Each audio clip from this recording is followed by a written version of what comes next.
that was a good timing. My phone clicked off and get me on part 2. The NAACP was supposed to meet up. They said they were going to change themselves to the walkways, chain themselves to the doors so that you cannot open the doors and come out of there. But the letter that I got said, unless a death occurred, you're to be at this meeting. All bank officials, they had 2 or 3 meetings. I was scheduled for the last meeting. It was the night after my house had been shot into. But I knew about the meeting. But we had gotten a message. The Klan works this way. We had gotten a message to be at this meeting, to be at home about 6 or 6:30. They were going to welcome us to the all-white community that we moved on to on Pisgah Road in Mableton, which it wasn't an all-white community to me because I was raised there. I was born at Greater Hospital, but I was reared in Cobb County, Georgia, and Scotts Crossing, where my other great-grandfather started the school at. Gave land for the school to be rebuilt. Built, not rebuilt. Desegregation was ending, and instead of having colored schools, they would have elementary schools. That's when we were determined and decided upon to be elementary instead of colored school. But in moving to on Ivy Road, on Pisgah Road, that one question stayed in my mind. If you were after me, why didn't you just shoot through the window? I was talking to Dover Farrell on the telephone. We were talking about fair share, and we always talked. We could talk 5-6 hours at a time. It was always meetings. It was always planning. It was always doing. They didn't want to shoot me. They wanted to torment my family so that they could have me fearful, scared, always looking back. And I don't know why I've never got that fear in me to this day.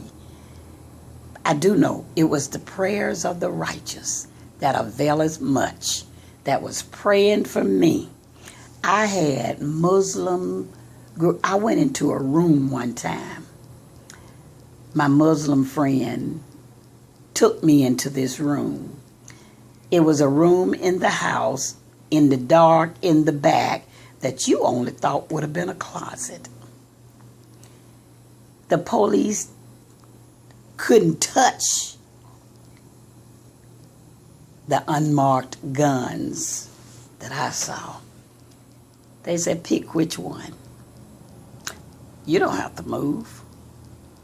Never run. Well, they didn't have to tell me never run because that's just not me. Very friendly people.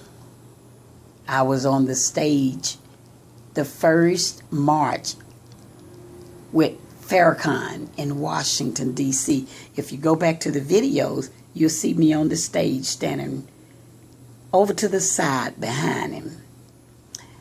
I was on the stage when, I forget her name, she did, Margiela, she did her very first poem.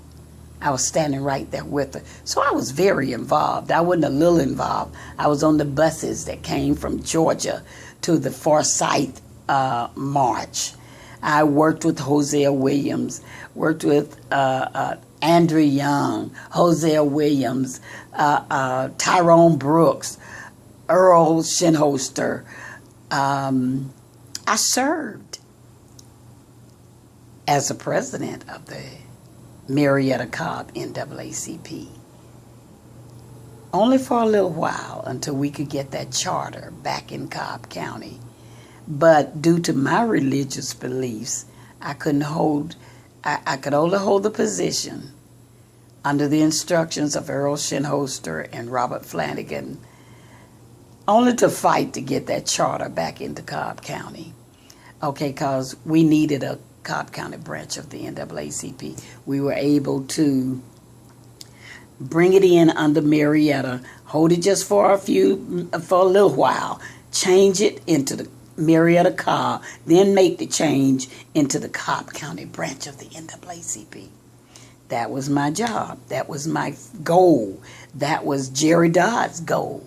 That the two of us worked very close with Dover Farrer together, Earl Shinholster. Later, Oscar came on board, and Oscar was a mover and a shaker. So we did a lot of stuff. So I know civil rights. I know the plans that we had to do. It wasn't about the Muslim movement. It was about things we had to do. We knew we had more protection. When the Muslim community, the Muslim brothers would stand behind you, okay, and we knew. When I go into the prisons, I can walk into any of the 49 prisons in the state of Georgia. My nephew, Jeffrey, is a Muslim, very learned, very knowledgeable, speaks Hebrew, Arabic, 1 or 2 different languages. They would let him go speak. I say it and I mean it. The only structure that the prison system have had came through that Muslim community, teaching men to be men, not boys, okay?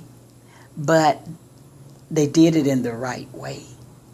I could go into the prisons, Macon State, Central, Augusta, Ringo, Phillips. Oh, I can keep naming for you. The various prisons. And when I go in, people say, "Are you afraid?" No. You better not have messed with other women. Those Muslims would have got you. Yeah, laugh about it. But it's the truth. Yeah. So I'm accustomed. I have a Jeffrey and I did a message together once when we went into the Macon State Prison, and I have one of the books, and they're not called books. I can't think of it right this minute because I wasn't thinking about it. But Jeffrey was in the prison, an emeritus.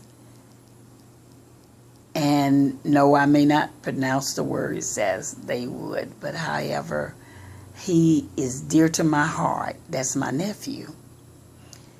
But he's true to his heart and right about the teachings and what he believes in. Sammy, I want to encourage you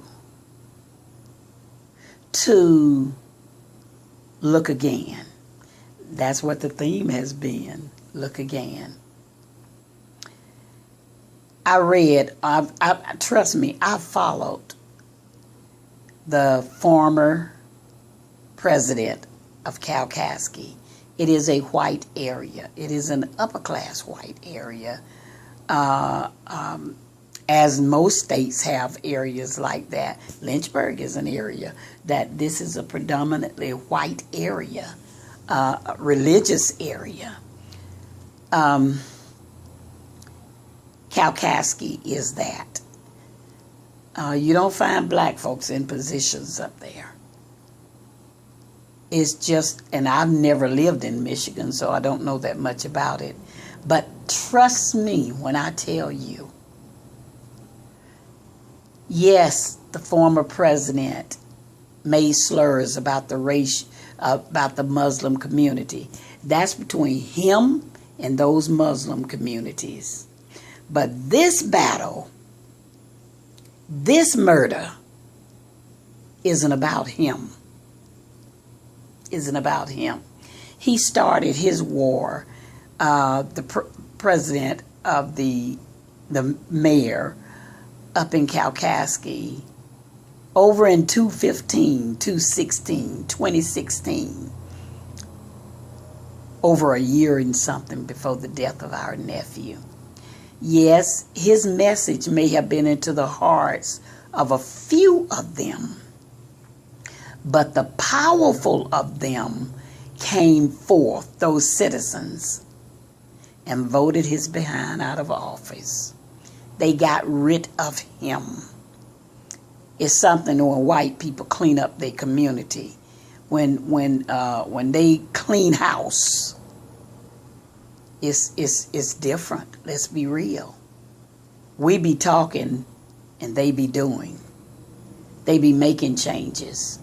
Now there are some smart black people, don't kid yourself. But the war on the Muslims in Kalkaska is like that war that was on the Jews in Pittsburgh. I do not believe it has anything to do with the death of my nephew, Broderick Ward. I've heard a lots of the case. That demon, heroin, drugs, is a bad demon. It's like a homosexual demon. It's hard to get rid of that demon. It's hard to. I've heard preachers that was involved that converted over that have to stay in prayer 24/7. Drugs ain't an easy thing to get over. Drugs is not an easy thing to deal with. I've heard this case. I've heard some of this case. They had to shut down 3 schools to make the capture and keep the children safe when they arrested Jason Morgan and Terrence Jordan and the 2 ladies, somebody named Jennifer and another person. And the best thing that you can do is listen. The easiest thing that you can do is try to make this case be a Muslim case. Broderick was not a Muslim. He believed in Pentecost, holiness. He was under Reverend Johnson in the Baptist church. His mom's uncle, his grandmother was in church. Justice can be served when both men and the women get the 30 years without parole